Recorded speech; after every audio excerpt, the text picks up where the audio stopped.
ফল ঘোষণার পরদিনই যুক্তরাষ্ট্রের বিভিন্ন শহরে ট্রাম্প বিরোধী বিক্ষোভ, কর্মসংস্থান ও অভ্যন্তরীণ নিরাপত্তা ইস্যুতে হিলারির পরাজয় বলছেন আন্তর্জাতিক পর্যবেক্ষকরা। যুক্তরাষ্ট্রের প্রেসিডেন্ট নির্বাচনে রিপাবলিকান প্রার্থী জয়ী হলেও বাংলাদেশের সঙ্গে সম্পর্কে কোনো প্রভাব পড়বে না মত বিশ্লেষকদের। অভিবাসী ইস্যুতেও দুশ্চিন্তা নেই বলে মন্তব্য। শিল্প কারখানার জন্য পর্যাপ্ত দক্ষ জনবল তৈরি করতে পারছে না কারিগরি প্রশিক্ষণ কেন্দ্রগুলো। নতুন কার্যক্রমে সময় লাগবে আরও 3 বছর, দাবি কর্তৃপক্ষের। এবং বাণিজ্যিক নগরী চট্টগ্রামে কোনো পূর্ণাঙ্গ বাস টার্মিনাল না থাকায় সৃষ্টি হচ্ছে অসহনীয় যানজট। স্থান নির্ধারণ নিয়ে একমত হতে পারছে না সংশ্লিষ্টরা।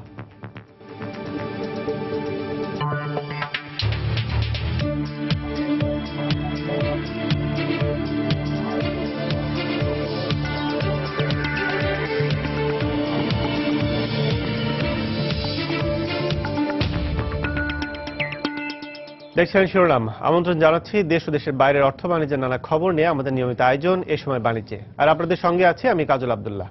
তবে অর্থ বাণিজ্যের খবরের আগে অন্যান্য কিছু খবর জানিয়ে দেব। প্রেসিডেন্ট নির্বাচনের ফল ঘোষণার পরদিনই যুক্তরাষ্ট্রের বিভিন্ন শহরে ট্রাম্প বিরোধী বিক্ষোভ হয়। হাজার হাজার মানুষের এই বিক্ষোভ new York, California, Chicago, Tennessee, Arizona সহ অন্তত 7টি শহরে ছড়িয়ে পড়ে। নিউ ইয়র্কের ট্রাম্প টাওয়ারের সামনেই 1,500 বিক্ষোভকারী জড়ো হয়ে বিক্ষোভ করে। এ সময় পুলিশ চড়াও হয়ে বেশ কয়েকজনকে আটক করে। নিউ ইয়র্ক থেকে আরো জানাচ্ছেন তুষার আব্দুল্লাহ। মঙ্গলবার রাতে ডোনাল্ড ট্রাম্প প্রেসিডেন্ট নির্বাচিত হওয়ার পর বুধবার সন্ধ্যার পর থেকে কিন্তু ট্রাম্প টাওয়ারের সামনে অভিবাসীদের সংগঠন, মানবাধিকার সংগঠনগুলো এসে বিক্ষোভ করতে শুরু করেছে। এবং আমরা দেখতে পাচ্ছি যে নির্বাচনী প্রচারণায় যে অংশ নেওয়ার সময় সংখ্যালঘুদের বিরুদ্ধে, মহিলাদের বিরুদ্ধে, অভিবাসীদের বিরুদ্ধে যে শব্দ, যে বাক্য, যে অশোভন উক্তিগুলি করেছিলেন, এখন এই বিক্ষোভ সমাবেশ থেকে তার বিরুদ্ধেই সেই শব্দগুলো ছুড়ে দেওয়া হচ্ছে। এবং এখানে এই সমাবেশে অংশ নেওয়া মানুষেরা বলছেন যে এই মানবাধিকার সংগঠন, অভিবাসী সংগঠনগুলোর নেটওয়ার্ক সংগঠনগুলো রয়েছে মার্কিন যুক্তরাষ্ট্রের অন্যান্য অঙ্গরাজ্যগুলোতে, সেই নেটওয়ার্ক সংগঠনগুলোর মাধ্যমে ডোনাল্ড ট্রাম্পের বিরুদ্ধে যুক্তরাষ্ট্রের প্রায় প্রতিটি অঙ্গরাজ্যেই বিক্ষোভ শুরু হতে যাচ্ছে। কোথাও কোথাও শুরু হয়েছে বলেও তারা দাবি করছেন। বিক্ষোভে অংশ নেওয়া মানুষেরা বলছেন যে এই বিক্ষোভ চলতেই থাকবে, তারা কোনোভাবেই ডোনাল্ড ট্রাম্পকে প্রেসিডেন্ট হিসাবে মেনে নেবেন না। আমরা মঙ্গলবার রাতে ডোনাল্ড ট্রাম্প প্রেসিডেন্ট নির্বাচিত হওয়ার পর কিন্তু নিউ ইয়র্ক শহরকে বিমর্ষ দেখেছি এবং বুধবার সকাল থেকে কিন্তু অভিবাসীদেরকে এবং কালো মানুষদেরকে খুব একটা শহরে কফি শপে বা ট্রাম্পে দেখিনি। কিন্তু এই যে বিকাল হতে হতেই এই সন্ধ্যার মধ্যেই কিন্তু সেই বিমর্ষ মুখগুলো এই ট্রাম্প টাওয়ারের সামনে এসে উপস্থিত হয়ে তাদের বিক্ষোভ এবং তাদের ক্ষোভের কথা জানাচ্ছেন। তাদের উচ্চারণগুলো ডোনাল্ড ট্রাম্পের নির্বাচনী প্রচারণায় যে বর্ণবাদ ছিল, যে অসল উক্তি ছিল, তার বিরুদ্ধেই। নিউ ইয়র্কের ম্যানহাটন থেকে তুষার আব্দুল্লাহ, সময় টেলিভিশন। এবারে মার্কিন প্রেসিডেন্ট নির্বাচনে পূর্ব ধারণা মতোই প্রধান দুই প্রার্থীর হাড্ডাহাড্ডি লড়াই হয়েছে। তবে ট্রাম্পের শেষ হাসি ও হিলারির পরাজয় নিয়ে চলছে চুলচেরা বিশ্লেষণ। শ্বেতাঙ্গ মার্কিনীদের ভোটই ট্রাম্পের জয় নিশ্চিত করেছে বলে মনে করছেন বিশ্লেষকরা। বেশিরভাগ দোদুল্যমান অঙ্গরাজ্যে পপুলার ভোটে ট্রাম্প সামান্য ব্যবধানে জয় পেলেও এই রাজ্যগুলোতে কর্মসংস্থান ও অভ্যন্তরীণ নিরাপত্তার ক্ষেত্রে হিলারির তুলনায় ট্রাম্পের প্রতি ভোটারদের আস্থার কথা বলছেন তারা। নির্বাচনী প্রচারণার একেবারে শেষ মুহূর্তে এসে দোদুল্যমান অঙ্গরাজ্যগুলো চষে বেরিয়েছেন ডোনাল্ড ট্রাম্প ও হিলারি ক্লিন্টন। তবে এক্ষেত্রে হিলারির তুলনায় ট্রাম্পকে এগিয়ে রাখছেন বিশ্লেষকেরা। প্রচারণার শুরু থেকেই নির্বাচনী তহবিলে মোটা অঙ্কের অনুদান পেতে হিলারি ওয়াল স্ট্রিটের পুঁজিপতিদের প্রতি যতটা মনোযোগী ছিলেন, মধ্য ও নিম্ন আয়ের মানুষের প্রতি ততটা ছিলেন না বলে অভিযোগ রয়েছে। এক্ষেত্রে শ্রমজীবী শ্বেতাঙ্গদের কাছে জনপ্রিয়তায় সাবেক ফার্স্ট লেডি পিছিয়ে ছিলেন বলে মনে করছেন কেউ কেউ। হিস্পানিক ও কৃষ্ণাঙ্গদের ব্যাপারে ট্রাম্পের অবস্থান মার্কিন শ্বেতাঙ্গ ভোটারদের মাঝে তার প্রতি আস্থা তৈরি করেছে।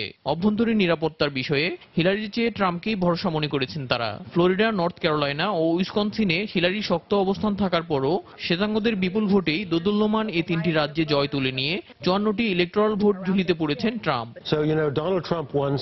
এই রাজ্যগুলোতে ট্রাম্পের জয়ের পেছনে দুটো কারণ থাকতে পারে। প্রথমত, শ্বেতাঙ্গ ভোটারদের একটি বড় অংশ জরিপে অংশ নেয়নি, কিন্তু ট্রাম্পকে ভোট দিয়েছে।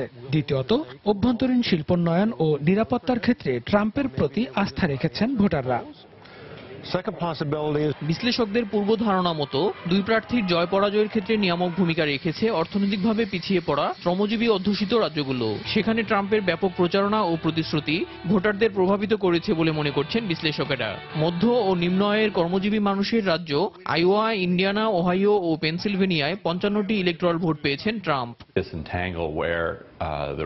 শ্রমজীবী মানুষের বিপুল সংখ্যক ভোট পেয়েছেন ট্রাম্প। কর্মহীনতা ও নিম্ন মজুরির কারণে মানুষের মাঝে অর্থনৈতিক ভীতি তৈরি হয়েছিল। ট্রাম্পের প্রতি বিপুল সমর্থনের মধ্য দিয়ে ডেমোক্র্যাট সরকারের দুর্নীতির প্রতি তাদের ক্ষোভের প্রতিফলন ঘটেছে।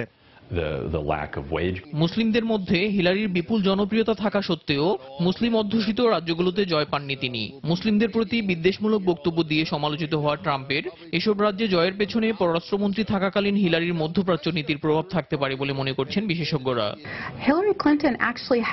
অনেক মুসলিমই হিলারিকে ভোট দিয়েছেন, কিন্তু তারপরও কেউ কেউ তার উপর আস্থা রাখতে পারেননি। ইরাক যুদ্ধ ও ইসরায়েল ফিলিস্তিন বিষয়ে হিলারির অবস্থান নিয়ে কিছু মুসলিমের মাঝে ক্ষোভ থাকতে পারে। হিলারির হেরে যাওয়ার কারণ হিসেবে সবকিছু ছাপিয়ে উঠে আসছে এফবিআই প্রধান জেমস কমির নাম। শেষ মুহূর্তে আবারও হিলারির ইমেইল তদন্ত ভোটারদের কাছে তার নেতিবাচক ভাবমূর্তিকেই তুলে ধরেছে বলে মার্কিন গণমাধ্যমগুলোর বিশ্লেষণে উঠে এসেছে। এবারের নির্বাচনে দোদুল্যমান 11টি অঙ্গরাজ্যের 8টিতে জয়ী হয়ে 110টি ইলেকটোরাল ভোট পেয়েছেন ট্রাম্প। ইলেকটোরাল ভোটের ব্যবধানে এই রাজ্যগুলোর ভূমিকাই গুরুত্বপূর্ণ ছিল বলে মনে করছেন রাজনৈতিক বিশ্লেষকেরা। দেলোয়ার হোসেন, সময় সংবাদ। যুক্তরাষ্ট্রের প্রেসিডেন্ট নির্বাচনে রিপাবলিকান দলীয় প্রার্থী বিজয়ী হলেও বাংলাদেশের সঙ্গে সম্পর্কের ক্ষেত্রে কোনো প্রভাব পড়বে না। এর কারণ হিসেবে বিশ্লেষকরা বলছেন এটি ব্যক্তিগত সম্পর্ক নয়, বরং রাষ্ট্রীয় সম্পর্ক। ডোনাল্ড ট্রাম্প ব্যবসায়ী হওয়ায় আন্তর্দেশীয় ও আন্তর্জাতিক বাণিজ্যের পথ সুগম হতে পারে বলেও অভিমত তাদের। বাংলাদেশি অভিবাসী ও বংশোদ্ভূত নাগরিকরা যুক্তরাষ্ট্রের শিক্ষা, রাজনীতি ও অর্থনীতিতে গুরুত্বপূর্ণ অবদান রাখছে। তাই অভিবাসী ইস্যুতেও দুশ্চিন্তার কারণ নেই বলে মন্তব্য তাদের। মিজানুর রহমান খবিরের রিপোর্ট। যুক্তরাষ্ট্রের 45তম প্রেসিডেন্ট নির্বাচনে বিজয়ী হয়ে দেয়া ভাষণে আন্তর্জাতিক ক্ষেত্রে সুসম্পর্ক প্রতিষ্ঠার কথা বললেন ডোনাল্ড ট্রাম্প। বিষয়টিকে ইতিবাচক হিসেবেই দেখছেন বিশ্লেষকরা। প্রার্থী হিসেবে ট্রাম্পের বক্তব্য ও প্রেসিডেন্ট হিসেবে দেয়া বক্তব্যে বেশ পরিবর্তনও লক্ষ্য করছেন তারা। অন্যান্য দেশের মতো বাংলাদেশও এর সুফল পাবে বলে আশাবাদ তাদের। বাংলাদেশের সাথে বেশ কয়েকটা ইনস্টিটিউশনাল অ্যাফিলিয়েশন আছে, বেশ কয়েকটা চুক্তি আছে, সেটার আমি মনে করি খুব একটা পরিবর্তন হবে না।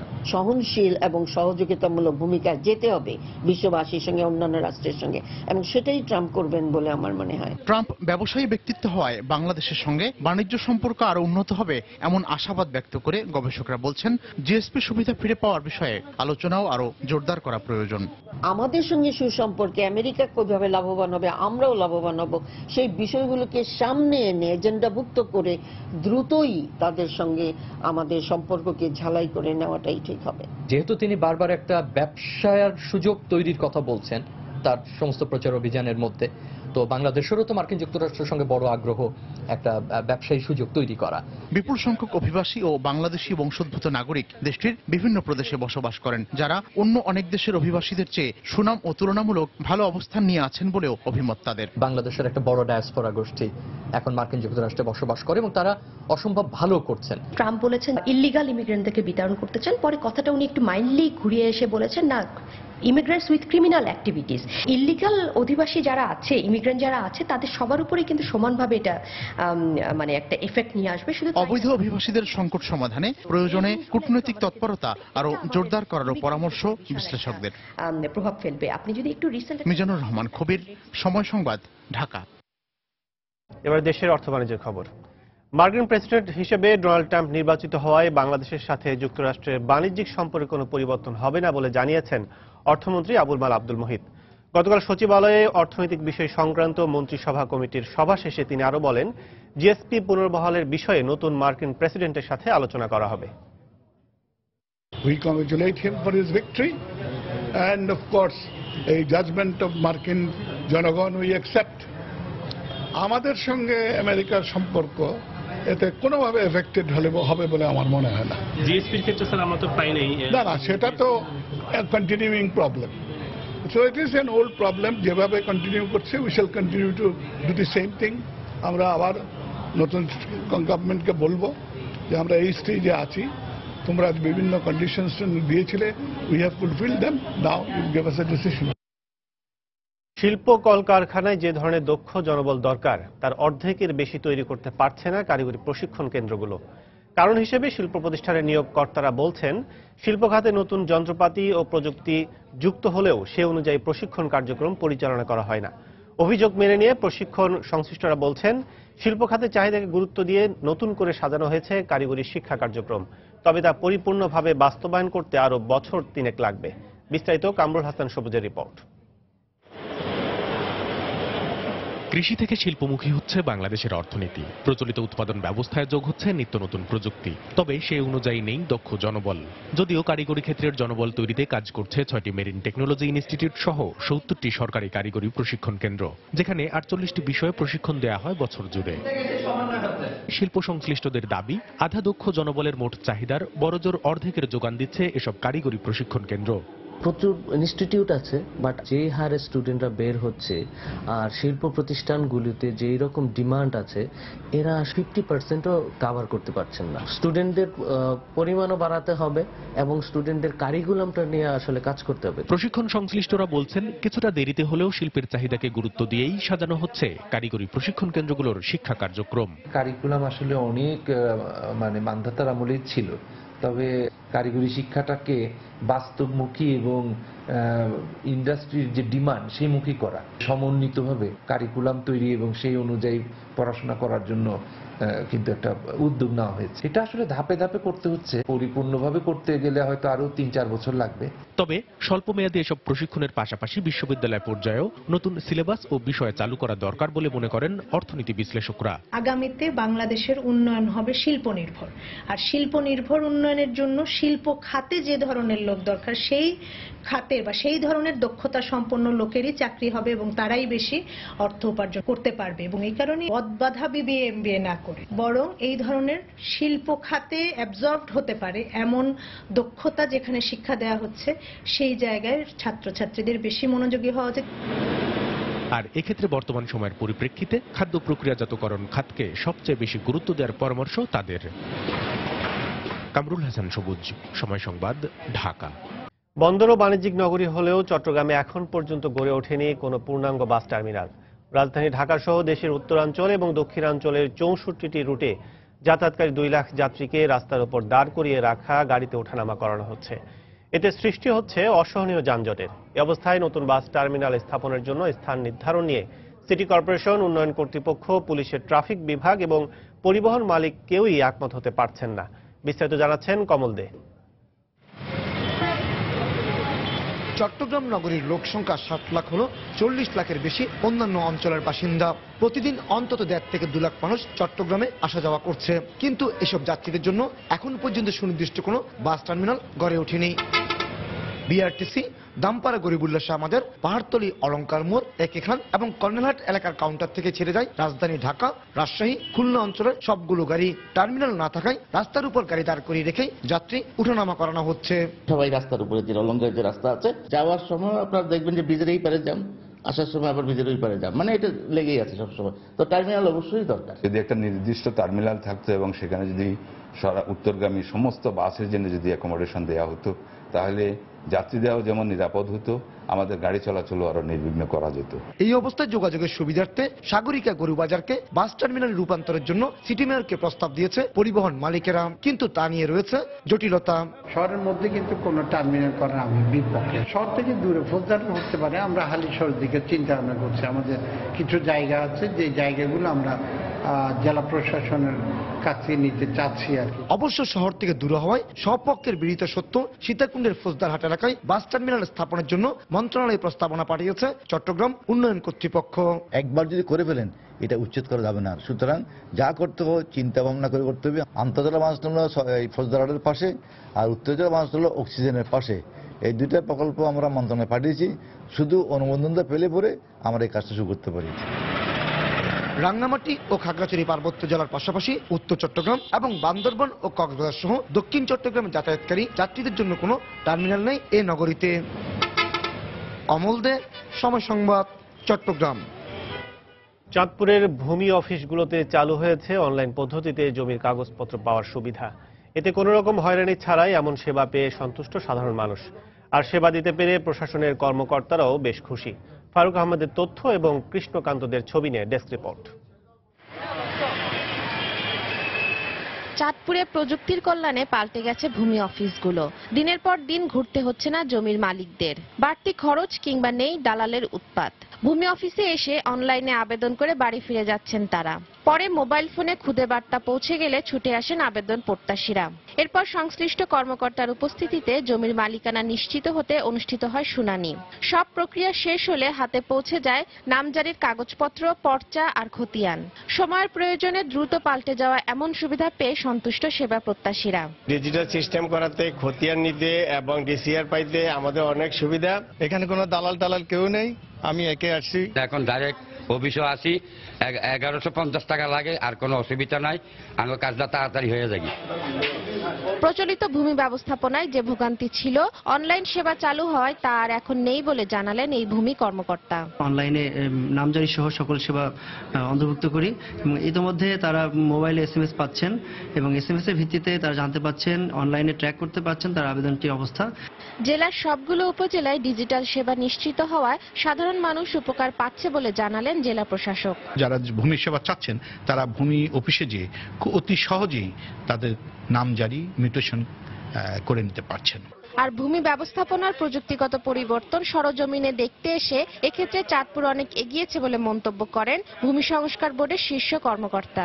আমরা একটা ধারণা নিয়ে গেলাম, আমরা মনে করি ভূমি ব্যবস্থাপনায় আধুনিকরণ করার ক্ষেত্রে চাঁদপুর অনেক দূর এগিয়ে গেছে। সরকারি সহায়তা পেলে এটা আরো কার্যকর হয় বলে আমরা বিশ্বাস। জেলার 8 উপজেলা ছাড়াও 7টি পৌরসভা এবং ইউনিয়নগুলোতে আরো 87টি ভূমি অফিস রয়েছে। সময় সংবাদ, চাঁদপুর। ময়লা আবর্জনায় বিলীন হতে চলেছে রাজধানীর অবশিষ্ট খালগুলো। পয়ঃবর্জ্য ও বাসাবাড়ির বর্জ্য খালগুলোতে পড়ে প্রবাহ যেমন ব্যাহত হচ্ছে, তেমনি এসব ময়লা নদীতে পড়ছে। এতে দিন দিন মেগাসিটি ঢাকার পরিবেশ বিপন্ন হচ্ছে। অভিযোগ, ওয়াসা ও সিটি কর্পোরেশন কোনো সংস্থাই খালগুলোকে দূষণমুক্ত করতে কোনো ব্যবস্থা নিচ্ছে না। তবে বর্জ্য ব্যবস্থাপনার বিষয়ে আইন না থাকাকে দুষছেন নগর বিশেষজ্ঞরা। বিস্তারিত এমআর আমিনার রিপোর্টে। সরকার নির্দিষ্ট জায়গা দেয়, তারপর আমরা এটা মানি না। আমরা এই খালে বেড়াতে আসবো কি, দেখবো কি, এখানে আমরা ময়লা ফেলছি। সিটি কর্পোরেশনের লোকজনই রাখছে এগুলা। অভিযোগ থেকেই বোঝা যায় খাল দূষণে সাধারণ মানুষ আর সিটি কর্পোরেশন কারো ভূমিকা কম নয়। রাজধানী ঢাকায় 60-এর দশকে 50টির বেশি খাল থাকলেও এখন ঢাকা ওয়াসার পরিসংখ্যান অনুযায়ী কাগজে কলমে 26টি খাল রয়েছে। তবে বাস্তবে এর সংখ্যা আরও কম। এসব খালের দুই পাড়ে বসবাসকারীদের বর্জ্য ও বাসাবাড়ির প্রতিদিনকার বর্জ্যে ভরে গেছে খালগুলো। পানির প্রবাহ বন্ধ হয়ে যাওয়ায় দুর্গন্ধ ও মশার উপদ্রবে বিপর্যস্ত এলাকাবাসীর জীবন। দুই দিক থেকে একদম গাছ ময়লা ফালায় খালটা শুরু করে ফেলতেছে। এখানে সন্ধ্যা হলেই দেখা যায় মশার উপদ্রব বেড়ে যায়। এখানে আসার পর থেকে এই খালটা দেখছি অত্যন্ত পচা পানি এবং দুর্গন্ধযুক্ত। প্রতি বছর বর্ষার আগে সুয়ারেজ ব্যবস্থা সচল রাখতে ঢাকা ওয়াসা ড্রেজিং করলেও পরিষ্কার ও দূষণমুক্ত রাখতে দায়িত্ব কে পালন করবে তা নিয়ে দ্বিধাদ্বন্দ্বে সেবা সংস্থাগুলো। পয়ঃবর্জ্য, আরেকটা হলো সলিড ওয়েস্ট। খালের পাড়ে মানুষ যখন বসবাস করে তার লাইভলিহুডে যা আছে বর্জ্য সব ওখানে যায়। বিশ্বের কোথাও নাই যে যারা পানি উৎপন্ন করে তারা ড্রেন দেখে। Storm water drainage is a part of the city responsibility. এখন আমাদের তো ন্যাচারালি অনেক কিছুই ওয়েল ডিফাইন্ড না। পরিষ্কার পরিচ্ছন্ন রাখার যে বিষয়টা, যেটা ওয়াসা করে না, কারণ একটা সংস্থার সঙ্গে আরেকটা সংস্থা তো দুইটা সংস্থা এক জায়গায় তো কাজ করতে পারবে না। এটি কিন্তু কোনো সংস্থার সঙ্গে ঠেলাঠেলিরও বিষয় নয় বা কারোর সঙ্গে কারোর উপর দোষ চাপানোর বিষয় নয়। রাজধানী খালগুলোর যখন এরকম বেহাল দশা, তখন পরিষ্কার পরিচ্ছন্নতার বিষয়ে তদারককারী সংস্থা ঢাকা ওয়াসা দায় চাপাচ্ছে ঢাকা সিটি কর্পোরেশনের উপর। তবে দায় না চাপিয়ে সমন্বিতভাবে রাজধানীর খালগুলোকে পরিবেশ বান্ধব করার দাবি নগর বিশেষজ্ঞদের।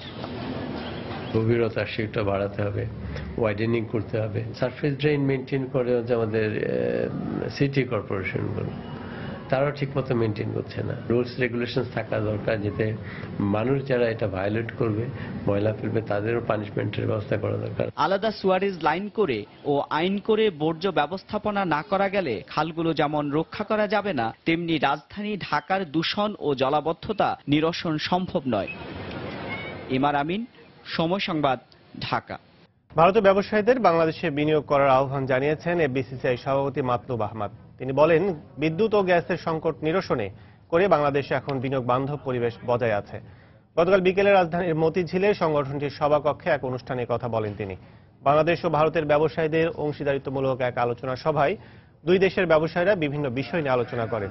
এ সময় প্রেসিডেন্ট নির্বাচনে ডোনাল্ড ট্রাম্প নির্বাচিত হওয়ায় বাংলাদেশ ও মার্কিন যুক্তরাষ্ট্রের বাণিজ্যিক সম্পর্কে কোনো ধরনের নেতিবাচক প্রভাব পড়বে না বলেও জানান এফবিসিসিআই সভাপতি। অন্যদিকে ভারতের সঙ্গে বাণিজ্যিক লেনদেনে আগামীতে $7 বিলিয়ন ছাড়িয়ে যাবে বলে জানান কনফেডারেশন অব ইন্ডিয়া ইন্ডাস্ট্রি সভাপতি অরুণ মিশ্রা।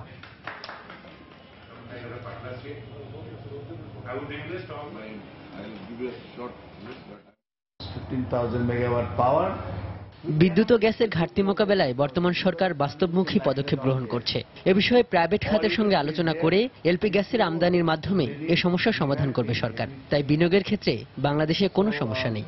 কালচারালি, হিস্টোরিক্যালি ঐতিহাসিকভাবে বাংলাদেশের রাজনীতি ও সংস্কৃতির সাথে মিল রয়েছে ভারতের। সেক্ষেত্রে দুই দেশের মধ্যে সীমান্ত সংযোগ থাকায় আমদানি রপ্তানিতে বাণিজ্যিক সম্পর্ক প্রতি বছর বাড়ছে। বিগত 10 বছরের চেয়ে আগামীতে ব্যবসায়িক লেনদেন আরও বাড়বে। নকশায় নতুনত্ব ও গুণগত মান ভালো হয় ডেনিম পণ্য রপ্তানিতে শক্ত অবস্থানে যাচ্ছে বাংলাদেশ। যে স্টার ও স্পিরিটের মতো বিশ্বখ্যাত ব্র্যান্ডগুলো এখন ডেনিম পণ্য ক্রয়ের ক্ষেত্রে বাংলাদেশের দিকে ঝুঁকছে। বিষয়টিকে বাংলাদেশের জন্য ইতিবাচক হিসেবে দেখছেন ডেনিম খাত সংশ্লিষ্টরা। তবে রপ্তানি বাজার আরও সম্প্রসারণে ক্রেতা দেশগুলোকে ডেনিম পণ্যের ব্র্যান্ডিংয়ে সরকারের সহযোগিতা চাইলেন এ খাতের উদ্যোক্তারা। বাঁশ কাঠ আর বিভিন্ন প্রজাতির গাছ দিয়ে পরিপাটি করে সাজানো প্রতিটি স্টলে শোভা পাচ্ছে বিভিন্ন রঙের জিন্সের শার্ট ও প্যান্ট। স্থান পেয়েছে হাল ফ্যাশনের ছেঁড়া ফাটা প্যান্টও। বাদ যায়নি জিপার ও বোতামের মতো ডেনিম সংশ্লিষ্ট পণ্যগুলো। বিভিন্ন রং আর নকশার ডেনিম পণ্যের দেখা মিলল বসুন্ধরা কনভেনশন সিটিতে আয়োজিত ডেনিম এক্সপোতে। প্রদর্শনীতে পণ্যের মান ও সরবরাহ নিয়ে মিশ্র প্রতিক্রিয়া দেখা গেল দর্শনার্থীদের মধ্যে। পিওর ব্ল্যাক এবং এটার ওয়েট 12 অথবা তারও বেশি আউন্স, এ ধরনেরগুলো একটু কম পাচ্ছি। কালেকশনগুলো নট ব্যাড, সবগুলাই মানে খুবই সুন্দর এবং আমরা চাইবো যে আরো নতুনত্ব কিছু আসুক, বায়ারকে যেন নতুন কিছু দেখাইতে পারি। আদারওয়াইজ এই ফেয়ারটা কিন্তু একসময় বেলুলেস হয়ে যাবে। বর্তমানে দেশে 25টি কারখানায় উৎপাদিত হচ্ছে ডেনিম পণ্য। নতুন আরো 4-5টি কারখানা শিগগিরই উৎপাদনে আসছে। উৎপাদনের পাশাপাশি রপ্তানিতেও এগিয়েছে বাংলাদেশ। চলতি বছরের জানুয়ারি থেকে জুন এই 6 মাসে যুক্তরাষ্ট্রের ডেনিম পণ্য রপ্তানির পরিমাণ বেড়ে দাঁড়িয়েছে $18,63,00,000। একই সময়ে ইউরোপীয় ইউনিয়নে রপ্তানি বেড়ে দাঁড়িয়েছে €56,79,00,000। এই রপ্তানি প্রবৃদ্ধি ধরে রাখতে বিশ্ব দরবারে ব্র্যান্ডিং এর প্রয়োজনীয়তার কথা জানালেন বাংলাদেশ ডেনিম এক্সপোর্ট প্রতিষ্ঠাতা ও প্রধান নির্বাহী। বাংলাদেশের লোকজনকে সুযোগ করে দিচ্ছি বিদেশি ক্রেতাদের সাথে একত্রিত হয়ে যাতে রপ্তানি আদেশ বেশি পায়, সেটার জন্য যে জায়গাগুলোতে আমাদের রপ্তানি বেশি হয় সেই জায়গাগুলোতে আমরা চাবো যে আমাদের বাংলাদেশি পণ্য নিয়ে গিয়ে যাতে ওই দেশের স্থানীয় ক্রেতারা যাতে আমাদের এখানে আসতে পারে, সেটা অবশ্যই আমরা সেই দেশগুলোতে চাবো। এই বিষয়ে আসলে সরকারের সহযোগিতা প্রয়োজন। গ্যাস বিদ্যুতের পাশাপাশি ব্র্যান্ডিং এ প্রয়োজনীয় নীতি সহায়তা পেলে আগামী 2021 সাল নাগাদ বাংলাদেশের ডেনিম পণ্য রপ্তানি $700 কোটি দাঁড়াবে বলে আশা করছেন এ খাত সংশ্লিষ্টরা। শুভ খান, সময় সংবাদ, ঢাকা। রাজধানীর বসুন্ধরা ইন্টারন্যাশনাল কনভেনশন সিটিতে সোলার, আবাসন এবং নিরাপত্তা সামগ্রী সহ বেশ কয়েকটি প্রদর্শনীর আয়োজন করা হয়েছে। সেখানে আছেন সহকর্মী তানিন মেহেদি। সরাসরি চলে যাচ্ছি তার কাছে। তানিন।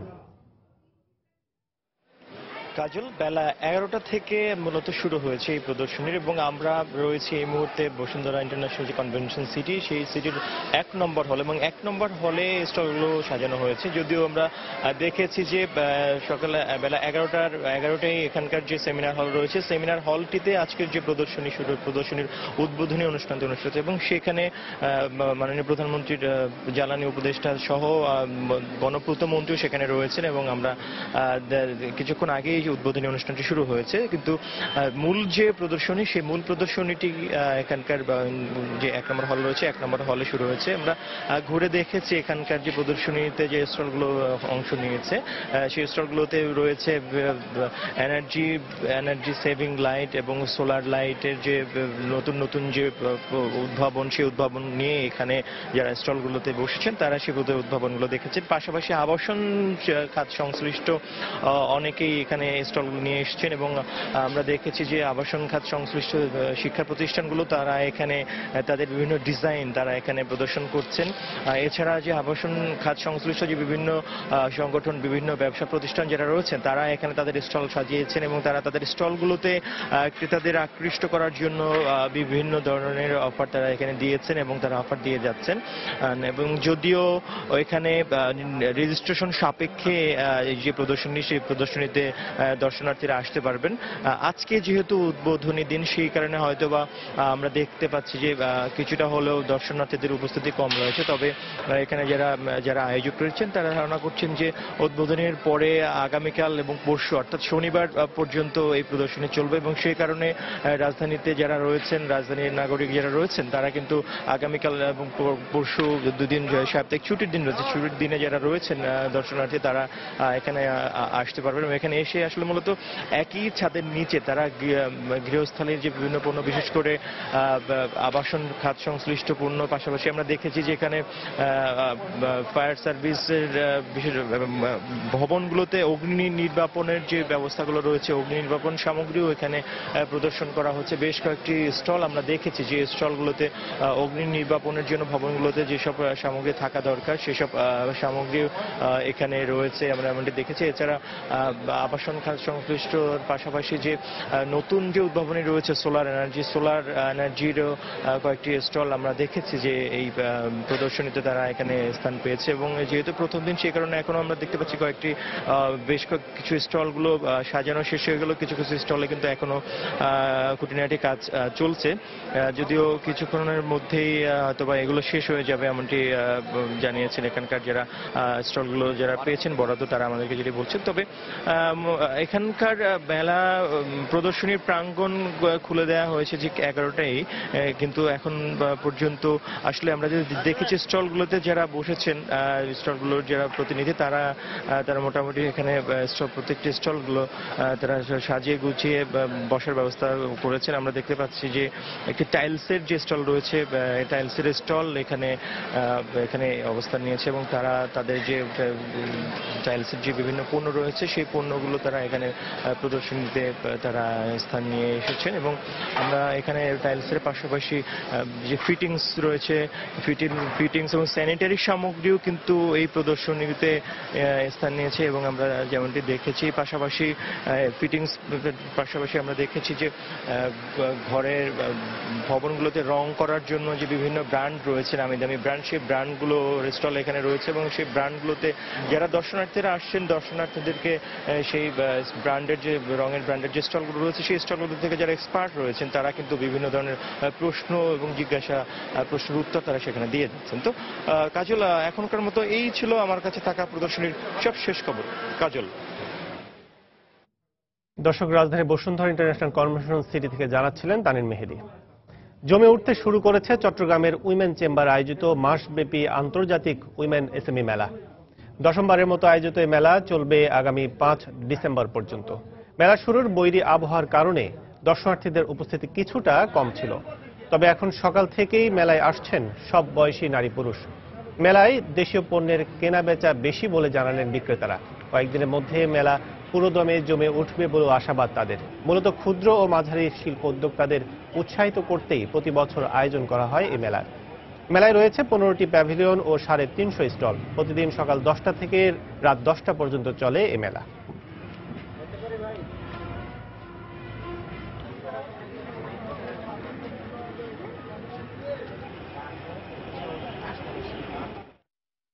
প্রায় সময় এখানে এই মেলাতে আসার বিশেষ কারণ হচ্ছে জামদানি। নারায়ণগঞ্জ সোনারগাঁতে সরাসরি ঢাকায় জামদানি যেটা আমাদের নিজস্ব প্রোডাক্ট, এটা নারী উদ্যোগের মেলা তো ঠিক আছে, মার্কেটের চেয়ে আমরা অনেক কমে বেশি এবং আমরা ডিসকাউন্ট দিচ্ছি। বেচা কিনা ইনশাল্লাহ মোটামুটি ভালো। আমরা এখানে প্রতি বছর ওমেন্স মেলা করি, এই 10তম মেলা খুব ভালো হয়, নারীদের উদ্যোগ খুবই ভালো। বর্ধিত প্যাকেজ ভ্যাট সহনীয় করে ভ্যাট আইন 2012-তে সংযোজন করার দাবি জানিয়েছে বাংলাদেশ দোকান মালিক সমিতি। গতকাল ঢাকা রিপোর্টার্স ইউনিটি মিলনায়তনে এক সংবাদ সম্মেলনে দাবি জানান দোকান মালিক সমিতির সভাপতি এস এ কাদের কিরণ। এ সময় তিনি বলেন, চলতি মাসে ব্যবসায়ীদের দাবি মানা না হলে আগামী মাস থেকে কঠোর কর্মসূচি দিতে বাধ্য হবে দোকান মালিক সমিতি। এ সময় উপস্থিত ছিলেন দোকান মালিক সমিতির মহাসচিব শাহ আলম খন্দকার সহ ঢাকা মহানগরীর বিভিন্ন অঞ্চলের ব্যবসায়ী নেতারা।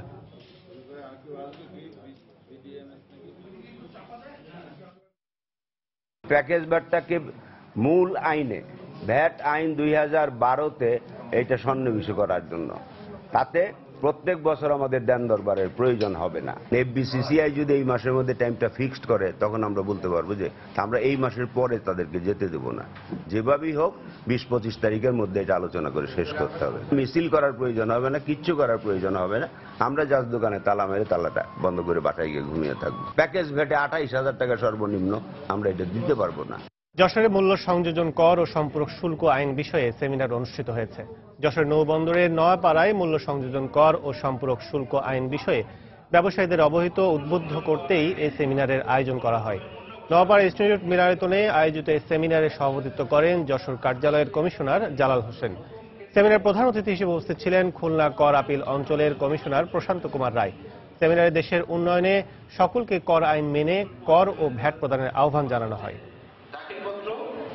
সম্পর্কে ইতিমধ্যে আমাদের 24 ঘন্টায় সে তার তথ্য জেনে নিতে পারবে। আমি আজকে দ্বিতীয়বারের মতো এসেছি। আইন প্রক্রিয়াটা হচ্ছে একটি 2040 সালের মধ্যে বিশ্বের জ্বালানি তেলের দাম ব্যারেল প্রতি $155 পৌঁছাবে বলে পূর্বাভাস দিয়েছে জ্বালানি তেল উত্তোলক ও রপ্তানিকারক দেশগুলোর সংগঠন ওপেক। সংস্থাটির প্রকাশিত ওয়ার্ল্ড ওয়েল আউটলুক রিপোর্টে উঠে এসেছে এ তথ্য। সংস্থাটি আরও জানায়, চলতি বছরই $40 স্থিতিশীল হবে জ্বালানি তেলের দাম। এছাড়াও প্রতি বছরই ব্যারেল প্রতি $5 করে বাড়তে থাকবে তেলের দাম, যা 2021 সালে পৌঁছবে ব্যারেল প্রতি $60 উপরে। এছাড়াও চাহিদা মেটাতে 2021 সাল নাগাদ দৈনিক 9,90,00,000 ব্যারেল জ্বালানির উত্তোলন বাড়াতে হবে বলেও পূর্বাভাস দিয়েছে ওপেক। 2040 সাল নাগাদ বিশ্বের জ্বালানির চাহিদা 16.5% পর্যন্ত বাড়বে বলেও জানিয়েছে ওপেক।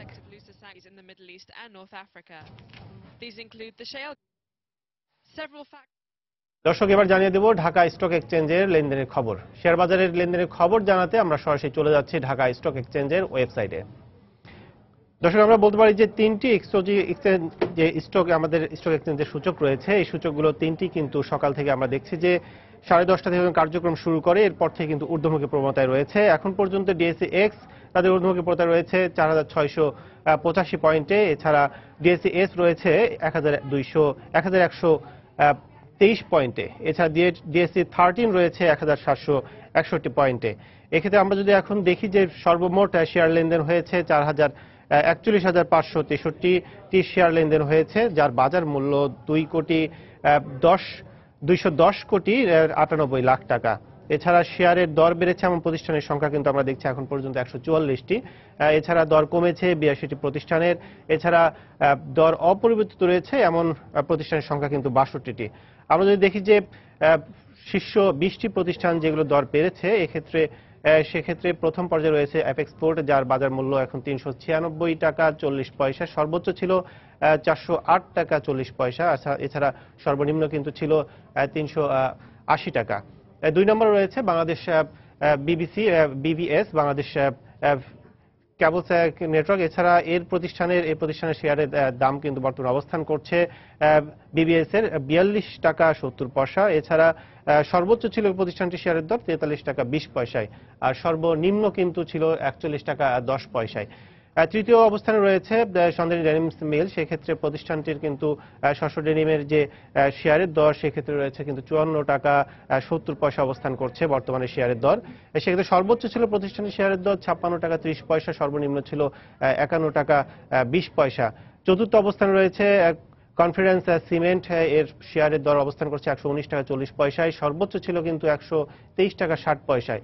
এছাড়া সর্বনিম্ন কিন্তু অবস্থান ছিল 117 টাকা 70 পয়সায়।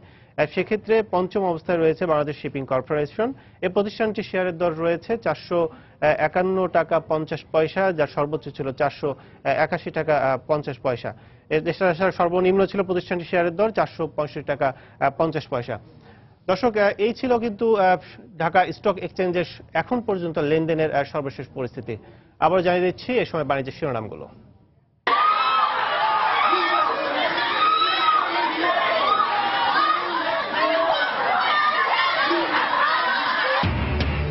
ফল ঘোষণার পরদিনই যুক্তরাষ্ট্রের বিভিন্ন শহরে ট্রাম্প বিরোধী বিক্ষোভ, কর্মসংস্থান ও অভ্যন্তরীণ নিরাপত্তা ইস্যুতে হিলারির পরাজয় বলছেন আন্তর্জাতিক পর্যবেক্ষকরা। যুক্তরাষ্ট্র প্রেসিডেন্ট নির্বাচনের রিপাবলিকান প্রার্থী জয়ী হলেও বাংলাদেশের সঙ্গে সম্পর্কে কোনো প্রভাব পড়বে না মত বিশ্লেষকদের। অভিবাসী ইস্যুতেও দুশ্চিন্তা নেই বলে মন্তব্য।